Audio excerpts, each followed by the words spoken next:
नमस्कार मित्रांनो. आज आपण महादेवाच्या सर्वात प्रिय भक्ताची कथा ऐकणार आहोत. एक अशी कथा जी ऐकून तुमच्या मनातही भक्ती जागृत होईल. तुम्हाला माहिती आहे का, आज प्रत्येक शिवमंदिरात दिसणारे नंदी महाराज एकेकाळी साधे मनुष्य नव्हते. त्यांच्या जन्मामागे आहे एक अद्भुत आणि पवित्र कथा.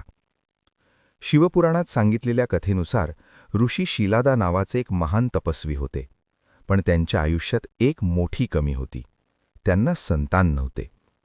त्या दुःखामुळे त्यांनी भगवान महादेवांची कठोर तपस्या सुरू केली. दिवस, महिने, वर्षे ते अखंड ओम नमः शिवाय या मंत्राचा जप करत राहिले. शेवटी त्यांच्या भक्तीने प्रसन्न होऊन स्वतः भगवान महादेव त्यांच्या समोर प्रगट झाले.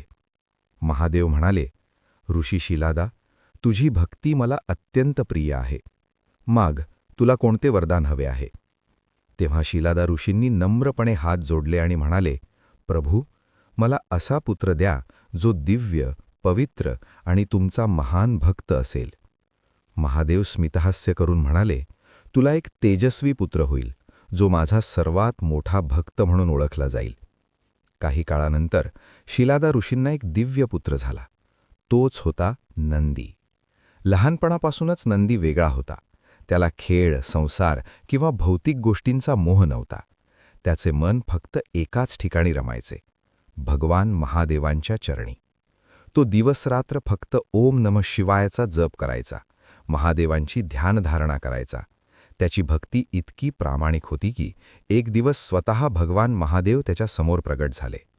महादेव प्रेमाने म्हणाले, नंदी, तुझ्या भक्तीने मी अत्यंत प्रसन्न आहे. माग, तुला कोणते वरदान हवे आहे? तेव्हा नंदी नम्रतेने म्हणाला, प्रभू, मला तुमच्याशिवाय दुसरे काहीच नको. मला फक्त तुमच्या चरणी राहू द्या. नंदीचे हे शब्द ऐकून महादेवांच्या डोळ्यातही आनंद दाटून आला.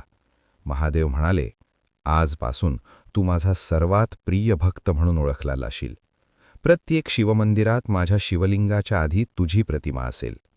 प्रत्येक भक्त तुझे दर्शन घेऊनच माझ्या दर्शनासाठी येईल. आणि आजपासून मी तुला माझे वाहन म्हणून स्वीकार करतो. तेव्हापासून नंदी महाराज कैलास पर्वतावर महादेवांसोबत सदैव विराजमान आहेत. म्हणूनच मित्रांनो, आजही जेव्हा आपण शिवमंदिरात जातो तेव्हा आधी नंदी महाराजांचे दर्शन घेतो.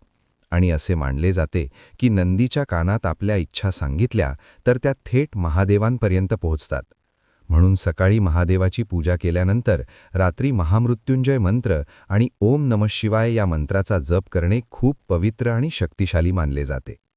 मित्रांनो, ही पवित्र कथा तुम्हाला आवडली असेल तर व्हिडिओला लाईक करा, चॅनलला सबस्क्राईब करा आणि अशीच भक्तिपूर्ण कथा ऐकण्यासाठी आमच्यासोबत जोडलेले रहा. हर हर महादेव.